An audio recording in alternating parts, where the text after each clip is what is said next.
জেলা সদর শহর বারাসাতের পুকুর বা জলাশয় নয়, জাল ফেলে মাছ ধরা চলছে রাস্তাতেই। এমনই বেহাল অবস্থায় জলবন্দী মানুষজন কাটাচ্ছেন দিন। বাড়ির সামনের রাস্তা এখন কার্যত হয়ে গিয়েছে জলাশয়। টানা বৃষ্টিতে জলমগ্ন বারাসাত পৌরসভার 4 নম্বর ওয়ার্ডের অনন্তপুর লোকনাথ সরণি, 6 নম্বর ওয়ার্ডের নবপল্লী এলাকা সহ বিস্তীর্ণ অঞ্চল। কোথাও কোমর সমান জল জমে, কোথাও জলের পরিমাণ উঠেছে হাঁটুর উপর। প্রায় 200-র বেশি পরিবার জল যন্ত্রণায় হচ্ছেন নাজেহাল। আবার বাড়ির ঘরের ভিতরে জল ঢুকে গেছে। কাউন্সিলরকে এর আগে সবকিছু জানানো হয়েছে, উনি বলছে চারিদিকে জল, এখানকার জল কি পথে, এই জল এত হতো না, সমস্ত বাইরের জল ঢোকাতে এই সমস্যা হয়েছে।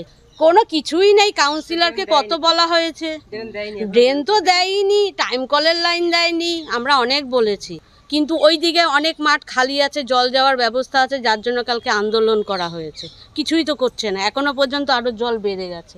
আমাদের খিচুড়িও দিতে হবে না, ডাল ভাতও দিতে হবে না। অভিযোগ, প্রতি বছর বর্ষায় এমন চিত্র দেখা গেলেও বারাসাত পৌরসভার পক্ষ থেকে কোনো স্থায়ী সমাধান নেওয়া হয়নি। এবছর বৃষ্টি বেশি হওয়ায় পরিস্থিতি আরো দুর্বিষহ হয়ে উঠেছে। এখন তো এখানে মোটামুটি প্রায় 150 পরিবার ঘরছাড়া টাইপের হয়ে গেছে, পুরো জল বুক সমান জল। হ্যাঁ, এই পরিস্থিতি এখন কিভাবে কি সামাল দেবো? আমাদের সামনে যে আমাদের জনপ্রতিনিধি যারা আছেন তারা ঠিকঠাক আমাদের দেখছে না। এখন এটাকে রিকভার করার যত তাড়াতাড়ি সম্ভব চেষ্টা করতে হবে।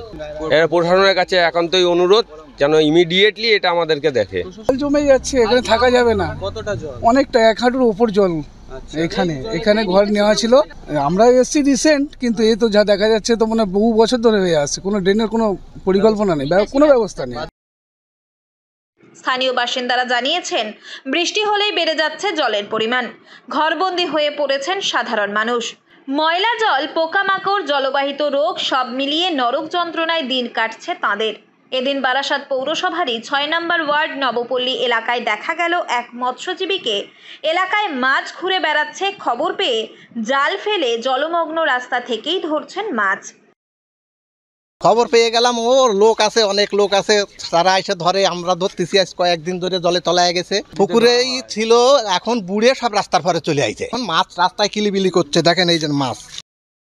শুধু মাছই নয়, সঙ্গে ধরা পড়েছে বিষধর চন্দ্রবোরা সাপও।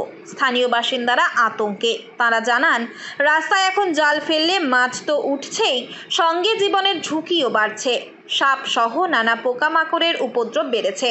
সব মিলিয়ে জলমগ্ন বারাসাতের এমন চিত্র যেন জেলা সদর শহরের বেহাল দশাকেই তুলে ধরছে। উত্তর 24 পরগনা থেকে রুদ্র নারায়ণ রায়ের রিপোর্ট, লোকাল 18 বাংলা।